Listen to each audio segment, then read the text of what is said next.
welcome everybody to our December meeting of Working Group 1. I wanted to just mention something that I mentioned before, which is that we call this Working Group 1 historically, and the focus has been on recreational and short-range aircraft. And then going forward, we're going to pivot to more focus on commercial operations, commercial aircraft, anything in the space, but a little more attention to some of the bigger aircraft that than what we focused on in the past, which I think is going to be a lot of fun.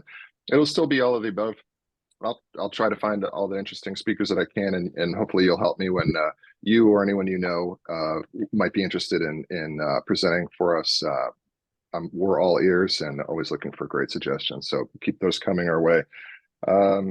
The way I like to start is with introductions from any new members that haven't introduced themselves before. So if you're one of those people, I'd love to hear from you. And I haven't introduced myself in a little while, and so I'll do that first just to get started, and then hopefully we'll hear from you if you're new and you'd like to do an introduction. But I'm Andrew Mearns. I'm based in South Florida, and I'm a reformed corporate jet and helicopter salesman. And I started working on climate change in 2017 when I spent some time with Al Gore, and then started to pivot my career towards teaching about climate change. And then as soon as I found the opportunity, I started working towards helping young startups that are interested in building out their sales structures and protocols for their new products. And so that's what I've been working on as an independent consultant, and boy, is it a lot of fun.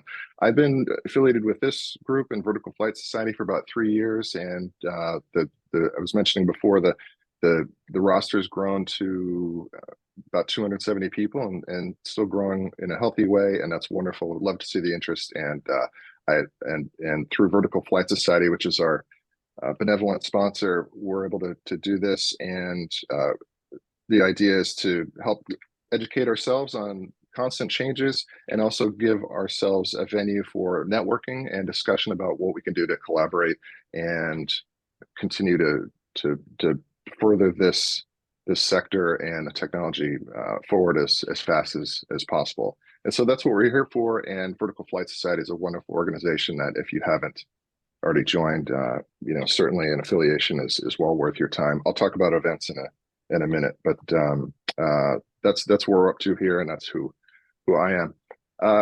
Is there anybody that has not had the opportunity to introduce themselves before that would like to? David, you've got your hand up. We'd love to hear from you. How you doing? Hi, David Diamos here. I worked 23 years at Pratt & Whitney, and right now I'm looking to transition my career to vertical flight and to the electrification of aircraft. I'm not treating this as a job search, but I've been studying this for about 6 months, and very interesting. It's interesting to see how many people are trying to build autonomous vehicles from their garage out of old car parts, and then people that are venture funded that are actually building an aircraft. And I kind of fit somewhere in between. My career spans from performance engineering to maintenance for large commercial engines, serving as the field rep at United for Pratt & Whitney, which is again, it's part of Raytheon Technologies now. And then also line maintenance, where I developed new services that were of an environmentally friendly focus to reduce aircraft emissions worldwide. So I was a jet setter for a while as well, setting up operations at airports around the world. That's my history, and I'm really excited. My one vertical flight experience was I started in performance on the Joint Strike Fighter, and was involved in modeling other systems and analyzing data. So that was up until they split from Boeing and Lockheed won that contest. And so this is exciting. Return to vertical flight, and look forward to seeing you more. Thank you. Outstanding. Thanks so much for being here, David. We appreciate you. Who else is new that would like to introduce themselves? Evelina, do I see your hand up? Yeah, yes. I don't know if I should use the virtual one or the proper one. I don't know. That was perfect. Sometimes it's very confusing. So hi, good morning, good afternoon, depending, or good evening, depending on where you are. I'm Evelina Mastales. I work for UK Civil Aviation Authority. I'm based in like close to Gatwick Airport. With aviation industry for 13 years already. So for the last 4.5 years, I was aerodrome inspector and policy specialist for Civil Aviation Authority for the UK overseas territories. And since since July, I moved to innovations advisory team. So we're responsible for all the contact with the industry and helping and guiding the industry if they want to introduce innovations in the UK. I'm a project lead for eVTOLs, vertiports. So this is why I'm here, because it's it's like when I find you guys online, I was like, yeah, I need to join because it's the opportunity to learn what's happening in the market, what will be happening, what is coming, and gain the knowledge and experience. So thank you for allowing me to join you guys. Wonderful. So happy that you're here. One of the reasons for these working groups is to foster collaboration, and that certainly collaboration and communication, with and between regulators and OEMs and designers and so forth is super important, because we're all changing together and we're trying to change in tandem. And so the fact that you're here means a lot, and that you're listening, and certainly we want to continue to be learning from you. So whenever you're ready for updates or conversations, we always want to, everybody's always hungry for more, and we're all looking at each other with the question, what's going to happen next? And that's how we can all help each other. So thank you so much for taking the time to be here. Thank you. Who else would like to introduce themselves that hasn't before?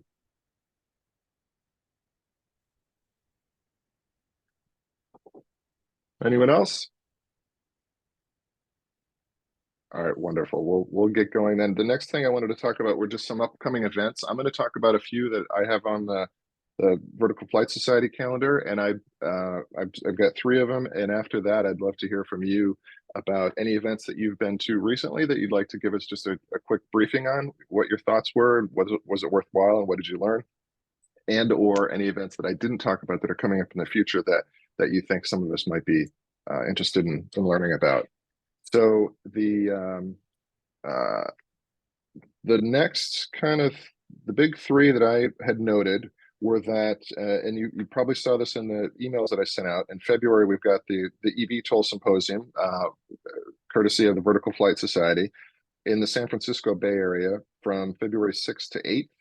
The registration is open, and early bird discount is available until tomorrow. So we can get that discount if we register today or tomorrow. That's going to be great. When I'll be there, I'm going to be moderating a panel on the last day, on the Thursday, and we're going to have a gang to talk about insurance coverage, telematics, and telemetry. So that should be interesting.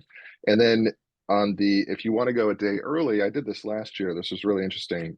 Vertical Flight Society is also offering a technical short course on eVTOL design and technology. It's pretty techy. I'm a career sales guy, so there was a few clouds over my head that I didn't quite catch, but it was a lot of fun. And if you're a tech person, that might be worth taking a look at as well. Then in March is the H2 Aero Symposium, so discussion about hydrogen propulsion in aircraft. That'll be in Charlotte, North Carolina in the States, March 13th and 14th. And then coming up in May, the big Vertical Flight Society event that encompasses what we're doing here with transformative vertical flight, eVTOLs, that and everything else. So the Vertical Flight Society encompasses, all things vertical, including more traditional, conventional helicopters that we're used to seeing. So that'll be the big event, and that's in Montreal, Quebec, May 7th to 9th. And those are the 3 that I wanted to mention. Are there any that you've been to lately that you have notes on that you'd like to pass along, or any that I didn't mention that you want everyone to be aware of? And C. Klauser, I see a hand up. Yeah, hi, good morning, everybody. Chuck Clauser here, PS&S Architects. I'm a senior architect. I've been, following and participating in this and other working groups, both with VFS and NASA over the past couple of years. I think I have mentioned in the past that we were the original design architects for Uber's LA facility back in 2019, 2020, right up to when they exited the market. And we've been looking for other vertiport design opportunities since then, and have done several things. The Veyron Aero Group in Cartagena is doing some tourism work, and we did a little bit of design there. But most recently, we were looking at an RFP that just came out for the South Street Seaport at the Lower Manhattan. Right now they have a 13 helipad facility there for tourism helicopters, and they're looking to expand that to include a vertiport within the next 5 years and beyond. And so they're looking for an operator, and we're considering whether to get involved with that and partner with some other folks. Yesterday, and this is Andrew, really to the point, I participated in my third emergency management exercise with the folks, first responders at Atlantic City, at the Atlantic City Airport, at a facility called NARTP, NARTP, which is National Aerospace Technology Group, Research Technology Group. And idea is to perform coordinated exercises with fire, police, the Office of Emergency Management for the county, Beach Patrol, Coast Guard, and all of those first responder agencies and groups that are using drones for a variety of circumstances. And my job there, if you will, as an observer, is to develop a white paper on integrating eVTOLs into the emergency management role, focused on the coastal environment. And that is the focus of what these particular exercises are. As you know, the UAS community is really well beyond what is happening from an aerial operational standpoint anyway, with the eVTOL. So there's lessons to be learned. I think there's opportunities to integrate, and I find it quite fascinating, actually, the level of first response coordination that's going on, at least in our down in the Atlantic City area. Thank you. I love it. That's exciting stuff. I did some consulting work for a couple ultralight eVTOLs, and that's an exciting place when we think about the public safety component to think about, being able to scramble a couple paramedics or firefighters or rescue personnel in very low time and get them in the air and then on the ground within minutes. That could be a game changer and a real lifesaver. And that's exciting stuff. And that's the focus of the other working group. There's two working groups now. We're going to focus on commercial, and Johnny Dew and his group focus on public safety. And he's done a great white paper on eVTOLs and public safety. If you're on the roster for this group, we're using it as one roster now, so you should get some invitations from Johnny Dew, and he does some great talks, and it's worthwhile to jump in his group if you're interested in public safety. Yeah, Andrew, that invitation just came through, and at our last meeting, I must have mentioned this because Johnny suggested that I go research and find that white paper, which I did, and I thought it was really full of a lot of really, really great information. So I thank him through you guys.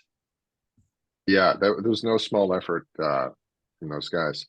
Kirk, I see you have your hand up, and I know full well you're in this exact space and spent your career in it.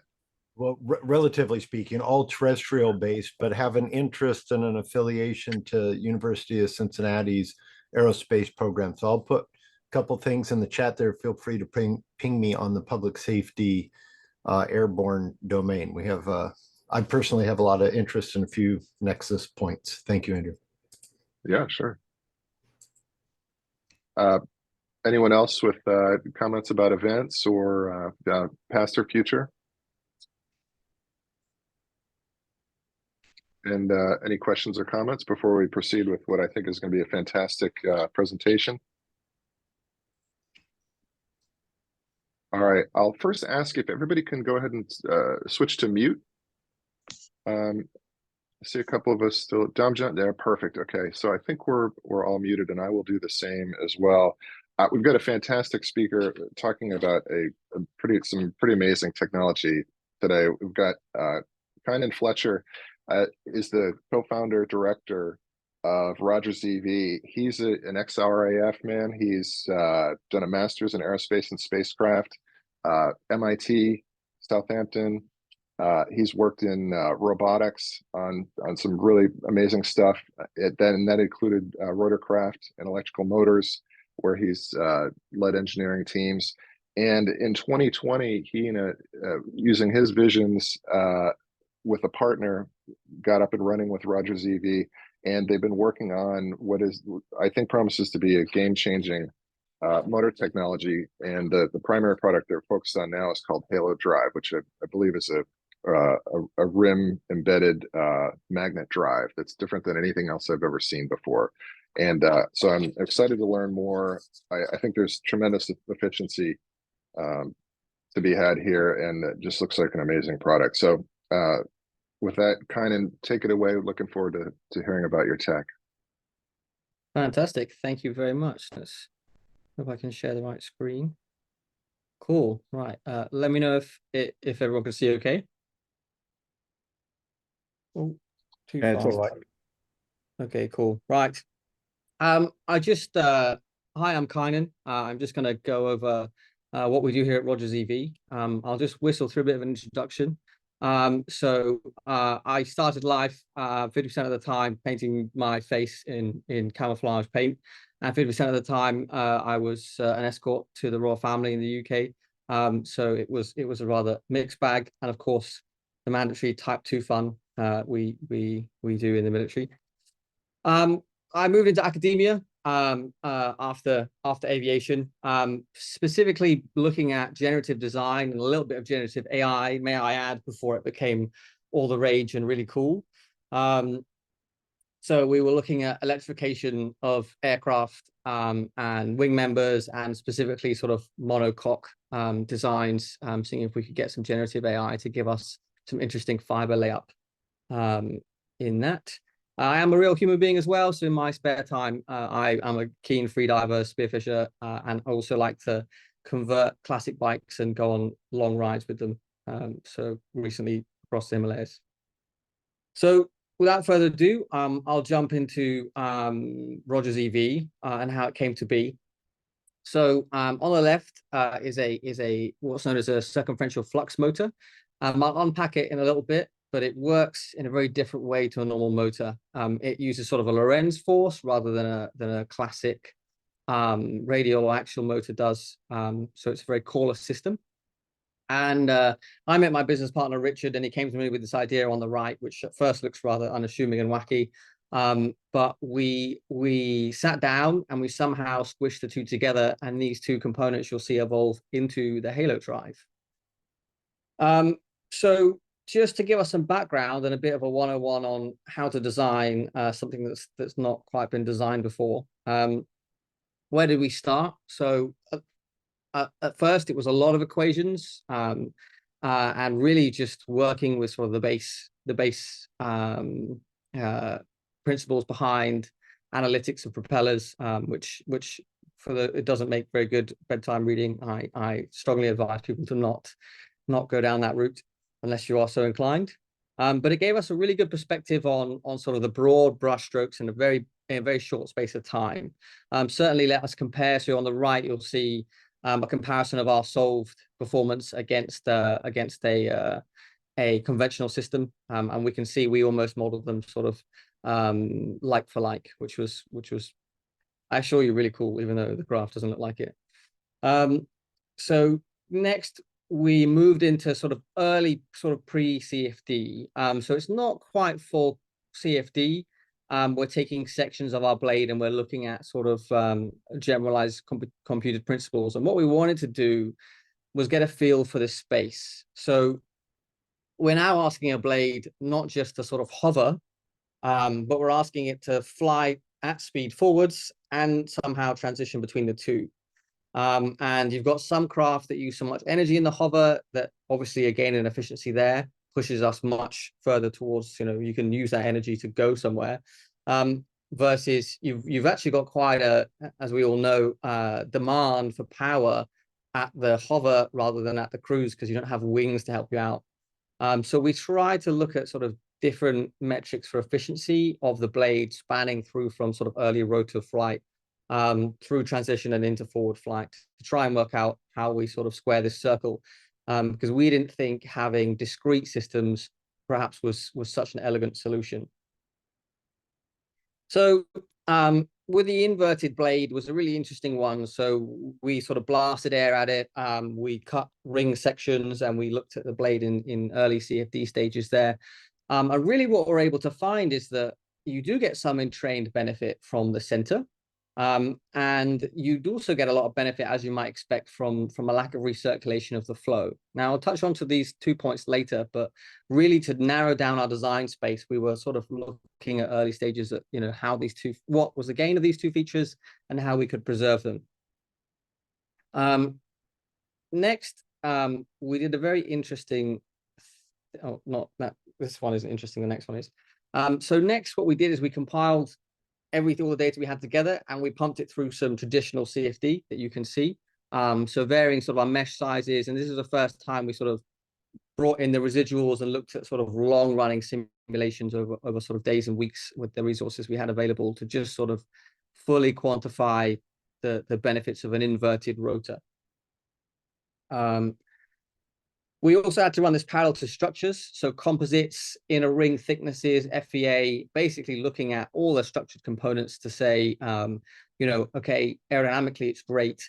Is it feasible structurally? And you'll see in the bottom side of the screen some of the sort of layout with the coils, because we are also trying to sort of make sense of it magnetically as well, electromagnetically, and how we sort of control the thing, which I will come on to.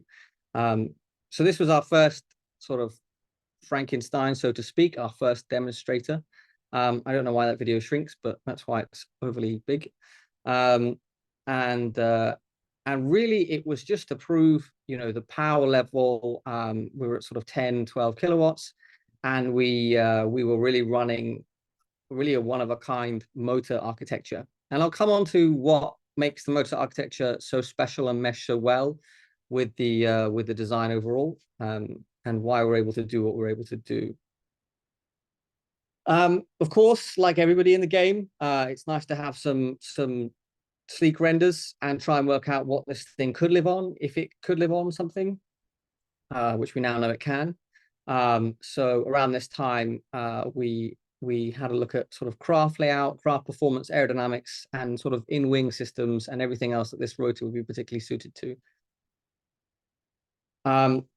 We then did a very organic new thing in that we used sort of evolutionary search algorithms to discretize 6 sections of the blade and just have a play. We were looking for that sort of organic chemistry, and where you have essentially a perfectly ducted blade, you have a large sort of unexplored design area, certainly at this size and at this sort of level of infrastructure. So it was really nice to be able to get a bit of organic topology of the blade coming out that was sort of different to what intuitively you'd think. Then we ensued in really ramping up the computing power. So here you can see a grid of a number of points of different angles of attack and different number of blades, where you can see how the thrust changes and the torque and the efficiency in the bottom right changes depending on your blade count and the angle of blades you have. Now, really, this is important because you want to build a map at an early stage. When you design a propulsion system, you need to be agile in a way, because people are going to come, especially in this space, with constraints or wants to do kind of wacky things outside of, I want to travel at 50 meters per second for 2.5 hours, please. So this was really interesting to revert back to and say, okay, well, here's our base map. If your system needs to do X, Y, and Z, we can push things around, and you want a system that sits here for overall efficiency. So that was sort of the big maps that we then ran at different RPMs.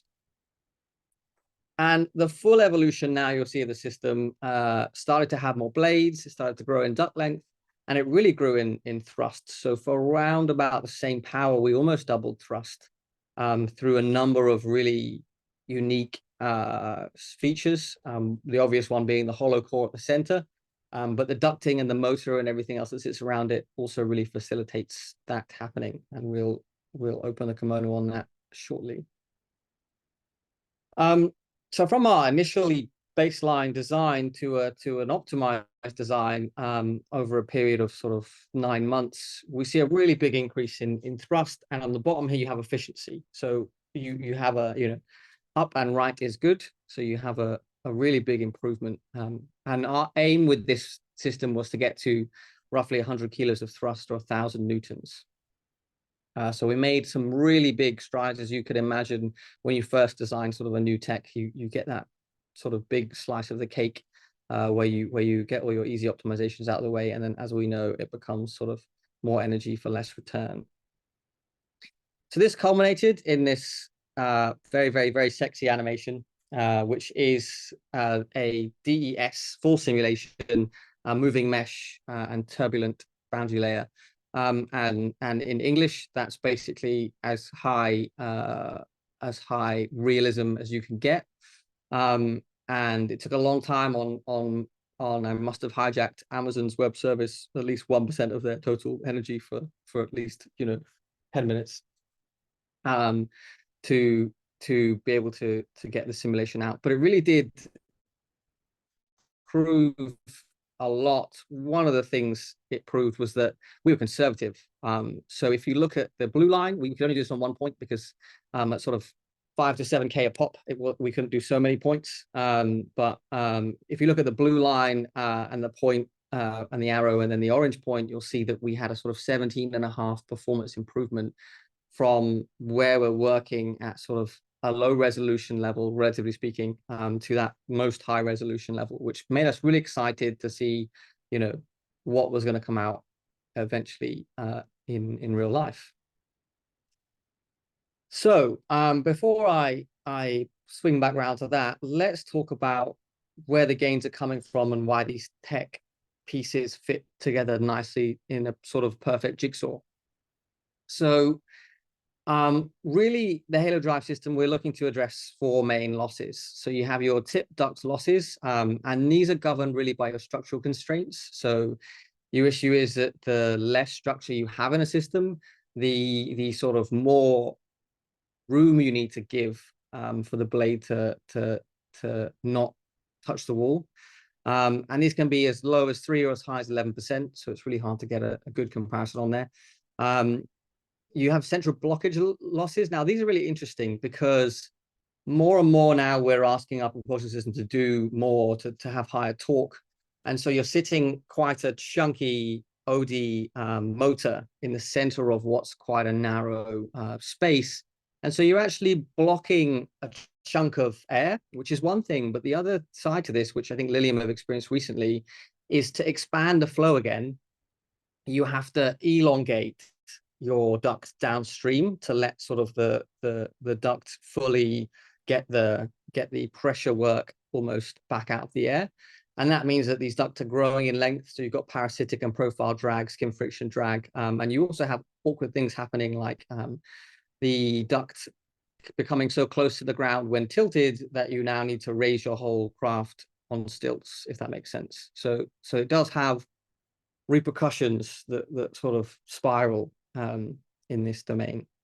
Cooling is a really interesting one here. So if you put your motor and everything in the middle, then obviously you have the issue of okay, well, everything that gets hot has a low surface area to volume ratio, and that means that we need to cool it. You do get a lot of airflow, but if you need to pump liquid in and out of the center of a ducted fan, it is not a fun or easy thing to do from a structural point of view, or from a you know, general inspection and engineering point of view at all.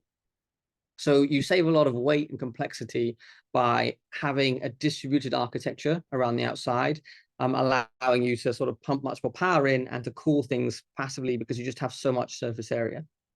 And the last one that comes onto this is the gearing. So again, if you put your shaft in the middle and you have a number of blades, and you need these blades to develop the power you need to develop across the forward airspeed you're flying at, then you need to get from a high efficiency motor, which typically spins fast, through a big gear set to a sort of slower spinning blade. And so that gear set actually has its own losses, inspection, and it also has a maintenance profile that is not so nice as a critical component. So as well as weight, you have a bunch of sort of not so helpful attributes that sort of come along with that. So when we add this all together, we're looking at sort of an aggregate efficiency gain of up to sort of 24% plus, really depending on your use case.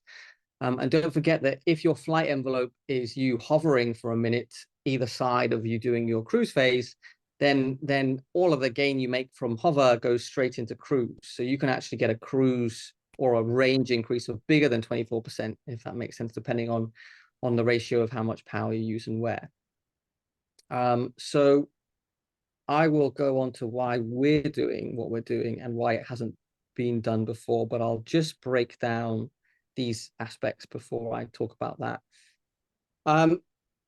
So one of the cool and recent additions we've had from Formula One, I won't claim to have invented this particular aspect. It was a good friend from Formula One. The hollow core to this thing is a really interesting feature that almost no other system can have, and really allows the entrained flow to come through the middle. And what it does is it then doesn't have this big stagnation region that you can see in blue in the bottom right behind the central axle. And that means that I can really shrink the duct back, make a less draggy, more agile system. And I can also sort of expand my flow faster and just overall then have a more efficient system.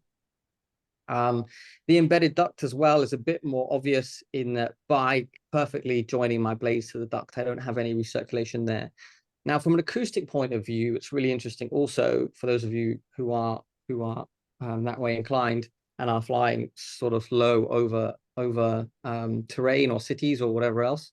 You'll find that acoustic noise comes partially from the blade thickness, so air sort of hitting each preceding blade, and partially from the recirculation at the tip. So you can get, if you eliminate the tip vortex noise, like this case does, you not only get a reduction in noise, but a reduction in pitch. And that means that your noise doesn't travel as far. So it's sort of compound gains acoustically there. The rim motor design is a really interesting design, and this is probably the slide that I'll use to create the magic link between the motor and the rotor. So why hasn't it been done before? Now, actually, for those of you who've done your homework, you'll find that rim-driven systems exist. In marine, especially, Rolls-Royce has a bow thruster that is rim-driven. Now, putting two and two together, you could ask yourself, well, why hasn't such a company who's sort of prolific in aerospace used this tech in aerospace? And the answer is you have an issue, and it's a bearing versus structure issue. Now, your problem is that if you put so much structure in the thing to stop the traditional motor, I should start there, the traditional motor rotor air gap is 0.1 to 0.5 millimeters. So that's all the play you have for expansion and dislocation. So if you have enough structure in there, you can obviously brace against that and stop your motor from sort of inbreeding this layer, if that makes sense. Your other way to do it is to put your bearing at that point, but your tip speed is so fast, certainly in aerospace, that you'll just run through, a pair of bearings every flight. So it doesn't work that way. So how did we get around it? So you'll see we have a patented motor architecture with a consortium partner. The centrifugal flux motor, rather than having your magnets on one side, your coils on the other, and you direct your flux at your magnets, what we've done instead is we've wrapped all of the copper around a circular magnet, almost like a rail gun. And that way we've turned the air gap from 0.5 millimeter into 3.5 millimeters. So that gives you enough meat now to then really hold the center and not have to worry about expanding or deflection of this disc if you are to spin it up and put load across it, especially with modern composites. We're working to very industry acceptable safety factors on that part, especially. So these two technologies, by some very good luck, happen to be very, very compatible, and we've stuck the two together to create the HaloDrive, as it's affectionately known. So what are we doing now, is the question. So we are producing a very first and large-scale demonstrator. So this thing is roughly a meter in diameter. When I say roughly, it is a meter in diameter. Why a meter? Good question. So it turns out that the sensors, and you can see some of the channels on the bottom of the blade there in the bottom right, needed to actually tunnel actual pressure sensors and wires into this spinning blade, need a minimum blade thickness. And so when you scale everything up, you reach the sort of minimum thickness to then stick sensors onto the thing. So this thing has a really high resolution of sensing on each blade at different points in the hub, in the rim. And really, I'll take us back to this map that we did originally, where what I want to do, or what you want to do when designing a propulsion system at a market that's not quite sure what the right answer is yet, is just gather enough data that you can scale and pivot this thing into many use cases. So doing with our high resolution data that we've generated is we're validating it and we're anchoring it off a new point, hopefully off of a point that is very reflective and respective of real life, so that we're able to really accurately say, okay, well, before we're projecting from all the way back here, so we could be plus or minus 10 to 15%, but now we can be plus or minus 3 to 5%, which is obviously a confidence interval. If you're going to design an aircraft and hang your hat around propulsion system, you need to have. So that's why so much sensing equipment is going onto this. I'm sure our colleagues at the CAA listening on will be very happy to hear. So then we talk about scalability, which is obviously really key. From a 1 kilowatt system all the way up to a megawatt system, this tech does scale very, very well. Actually, after 100 to 125 kilowatts, there's not a lot out there. And the reason that is because of this runaway heating issue. It is because just pumping so much energy through a singular motor at a blade requires sort of cooling infrastructure and a bunch of extra thought and tech that it becomes very difficult to do. So just by distributing the coils around the outside, we can do some really interesting things with peak power versus sort of constant power, because we have this much space. We can run at an efficient point for cruise, but we can pump power into the coils, not have a meltdown, and give you the thrust you may need initially to drag your craft into a hover, or to get out of a situation where you might have a malfunction or something else happening. So you get a level of resilience with this type of system, certainly. And I will leave you on my sexy end slide, which sort of summarizes what we hope to achieve and what we think we've proven so far. And rather than labor the point, I'll open the floor to questions, if that's all right, Andrew. Yeah, please. I'll start with one while people are formulating their thoughts. And I'm sure you've touched on this already, but I'm interested to understand how you manage the friction with the rotor disc rotating within its track. It seems like we have a lot of opportunity for friction that has to be managed, that has knock-on implications in terms of heat and how you manage your bearings and so forth. Is that something that can be mitigated by the magnets themselves? How do you handle that? Yeah, really good question. And we've been down sort of maglev bearing type scenarios and air bearing type scenarios, and with a lot of these things, you introduce a level of complexity that we're really trying to take out of the system. So the central, we didn't want a central shaft initially, because the idea was that you had the central and chain flow.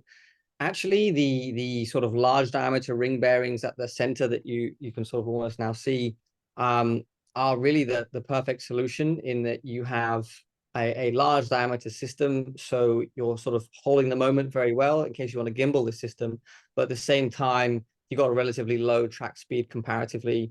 So actually your tip section doesn't need to touch anything, if that makes sense. Great. We've got clearance there, and you're going to keep it. Indeed, That makes that's sense. exactly. All right, good. There's no bearing Yeah. on the outside, on the rim. The bearing's in the center, in the donut, if you like, and Brilliant. and there's enough gap, as Kynan talked about, for any deflection in the system to be taken up within the 3.5 gap between the coils and the magnets and the blade. And anyway, since it's a multi-bladed system, it's much more rigid because of 15 blades. It's a much more solid system, so it's not going to deflect that much with the amount of thrust you put on it. Brilliant. What other questions do we have? Hopefully better than mine.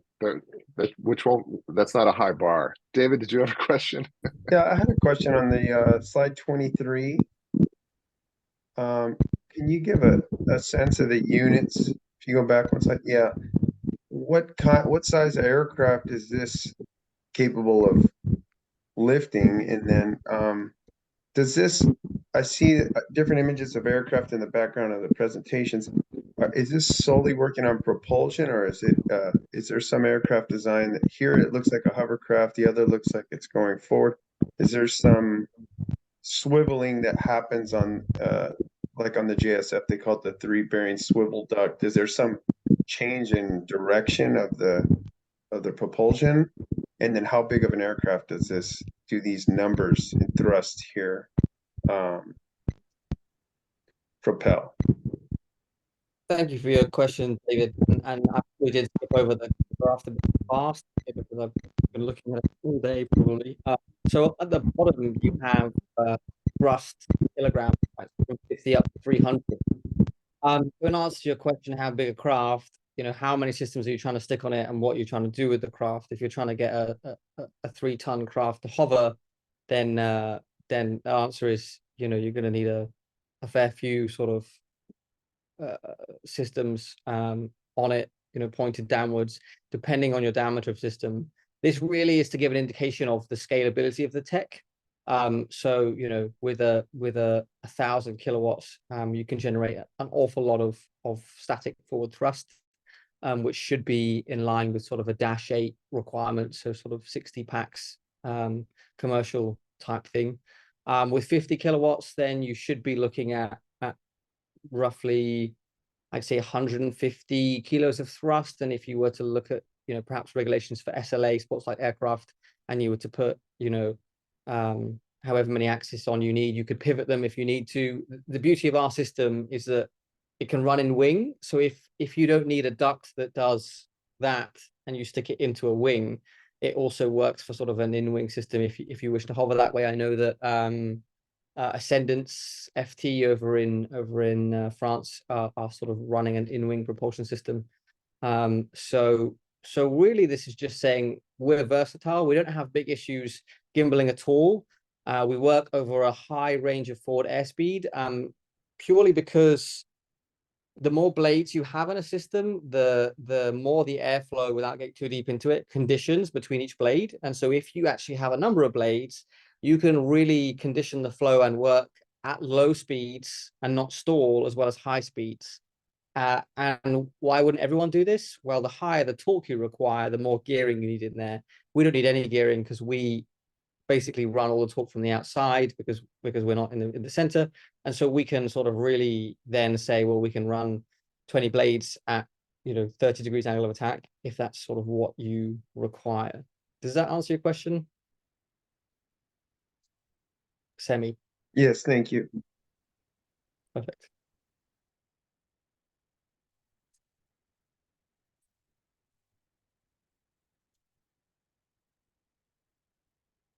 I think you're on mute, Andrew. It's funny, I was just telling Damjan to go ahead and hit his unmute button while I haven't even done that at all. Damjan, what's your question?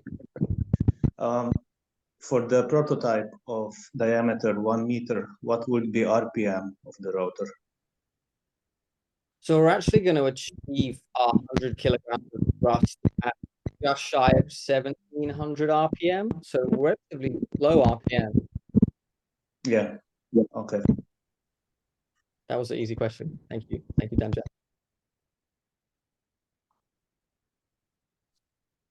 Who's next?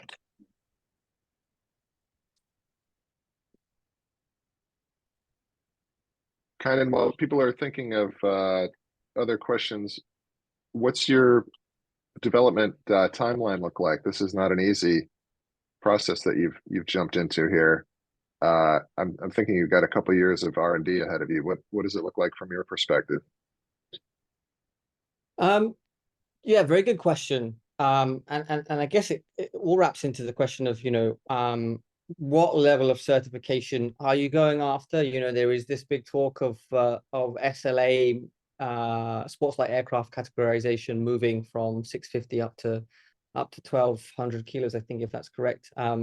Which means that actually you can bring forward your timeline because you have sort of less hoops to jump through in terms of certification. Our personal timeline, and the reason we're sort of doing so much outreach at the minute, is because for this new technology, we need to it's a chicken and egg scenario where we need to develop it to give people confidence that it's going to work enough that hopefully a couple of people perhaps listening to the YouTube video after this call design something around the concept, around the advantages it offers.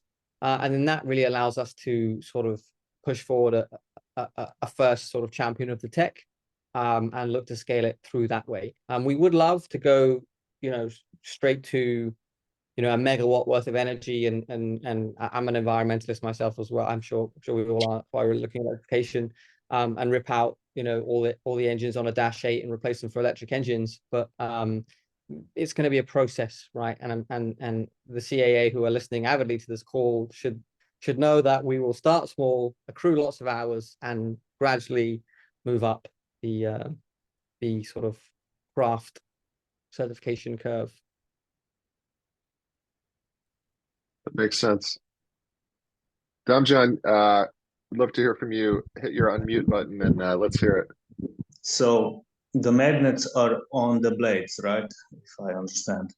And they travel really fast next to the coils. Does that mean you need to have big voltage in the coils to be able to move that fast? Very good question. It's not to do with the speed so much. Everybody's working at a big voltage because current, causes resistance. You get a losses on current, so that's why we're at a larger voltage. But we are at no larger voltage than any other system looking to get power with competitive efficiency. If that answers. You are breaking a lot. Can you repeat it, please? No, very sorry. Damjan, is there any possibility it could be with something to do with your system? I notice whenever you click in it, we get some background. Okay. Yeah, never mind. No. The answer to your question is that we are at no higher voltage than any other. We have no additional requirements.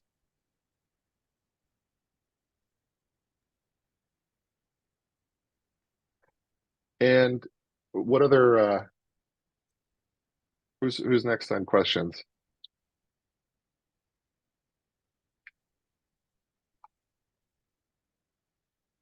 This isn't a question, but just a comment. I can't imagine a design that would enable a more quiet architecture for a power plant.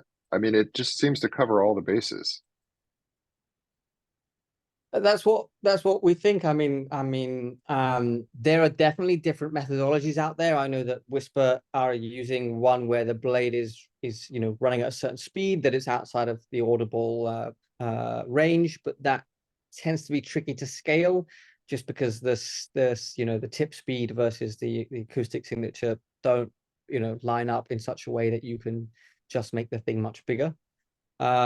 So there are different approaches to looking at acoustics, and we've actually run a project that is sort of still slightly under wraps, using serrated leading edges that looks at reducing noise at the expense of we get a sort of a 12.5% roughly reduction in acoustic profile for a 3% efficiency penalization. The other benefit to having serrated leading edges on a blade is that you massively reduce your stall angle, and that's really handy because if you think of a blade being designed to run at sort of 50 or 60 meters a second, or 200 kilometers an hour, if you stop that blade and have no air coming in and then you run it again, the angle is so different that you often get stall. So whatever we can do to bring down the stall window so that when you're on your ground run, or when you're operating at no or low speeds, you get the efficiency, the better our operational envelope sort of is.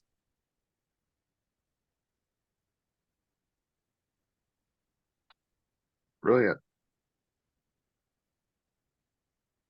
Brilliant. Who else has a question for Kynan or Richard?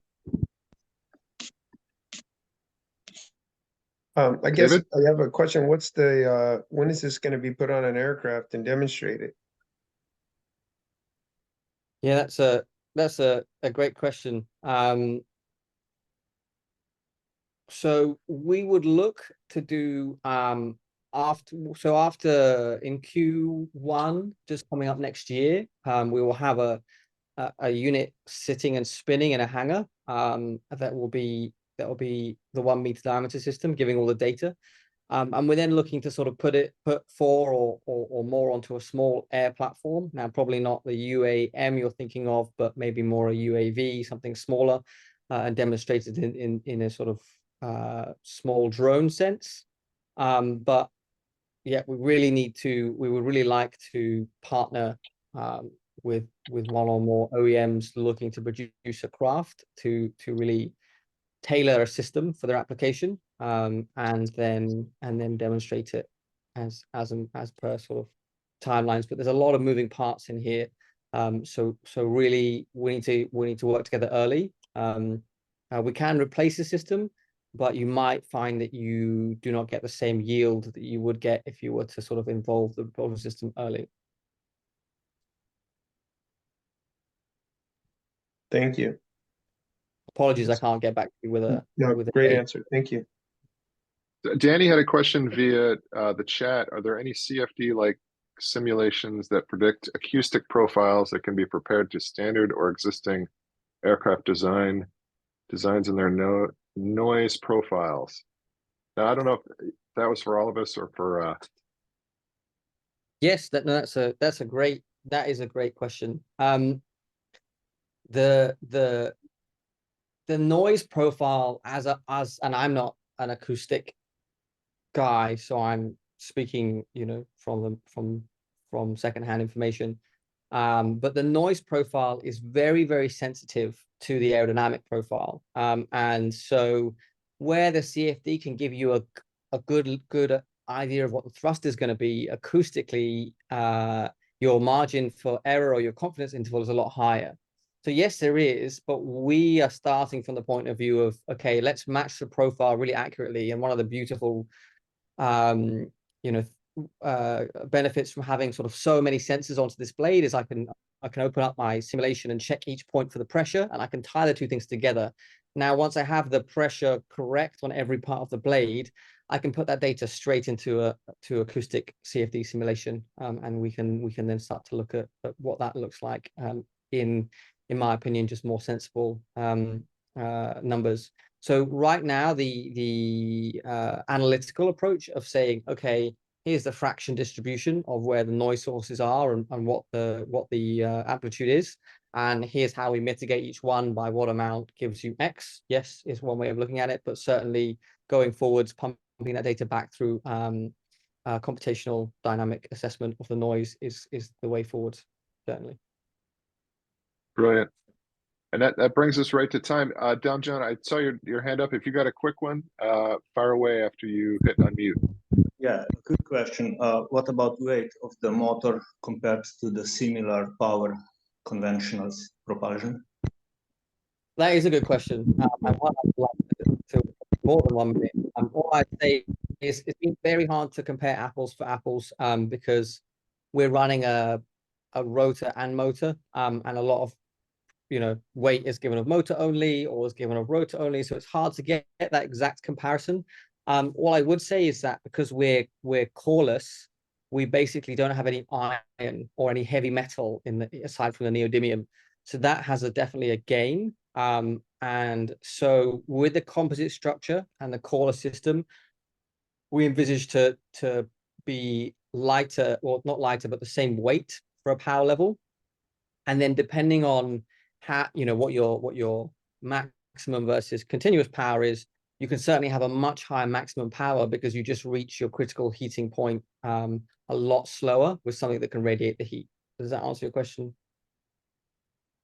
Derek, you've been very polite about patiently waiting. Do you have a quick one, and then we'll call it a day? What do you expect the IP rating to be of this and the final product? The IP rating on this, that is a good question. So the IP rating on this, in theory, because it has so few moving parts, no gearing, should be I need to get my numbers right around, but should be 68 plus type of thing. So it should be able to operate in all weather. I'm not sure about submersion, but it should be able to operate in all weather. Okay. If that was the question. Kynan, thank you so much. Brilliant presentation. Wonderful product. I know we're going to be seeing this soon, and I can't wait. If anyone wants to get in touch with Kynan, grab their URL from the chat notes. Of course, I can arrange introductions after the fact if anyone wants to get in touch. But thank you and Richard both very much for being here today and providing what I think we can all agree was a fascinating presentation. Thank you very much, Andrew. Thank you, everybody, for putting up with me for 45 minutes. Perfect. We're glad we did. Once we have the recording posted, I'll share that with everyone and blast it out to the whole group so everyone else can enjoy this as well. Amazing. Awesome.